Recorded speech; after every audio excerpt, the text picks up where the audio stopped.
Sam Littleton's hands were shaking so bad that he could barely sign the plea agreement that keeps him alive but puts him in prison until he dies.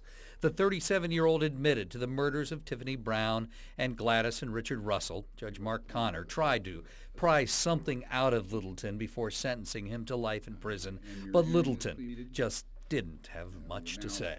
Tell me a little bit about your life before you were arrested. Where did you live, your employment? I lived at 729 Eastern Avenue, Bellefontaine. Worked at Kent Iron, 7 or 8 years, something like that. Okay. And do you have any family? Yeah, but nothing to talk about. He didn't show any remorse, in my opinion. He shook a little, but there was no remorse there. I was sickened. It just makes me sick to look at him, you know, for what he's done. Hurt, anger, disgust. Betrayed. For the first time, the families of Tiffany Brown and the Russells learned the details of how their loved ones were murdered. Littleton had told detectives he strangled both of the Russells. However, the cause of death was ruled blunt trauma to the head, and Richard was stabbed in the chest. As for Tiffany Brown, the families believe she was killed for her income tax return, which she had just received.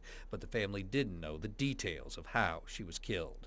Tiffany had been stabbed in the chest and breast areas several times, and also on her back, and her throat was slashed. It's difficult to have to hear that. We kind of had a clue that it was like that, but it was just difficult to hear it.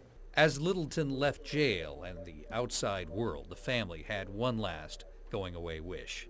God in hell. Within minutes after leaving the courtroom, Sam Littleton was taken to the correctional facility at Orient, where he will begin serving the rest of his life in prison. That car ride possibly the last of his life. In Bellefontaine, I'm Mike Bowers, NBC4.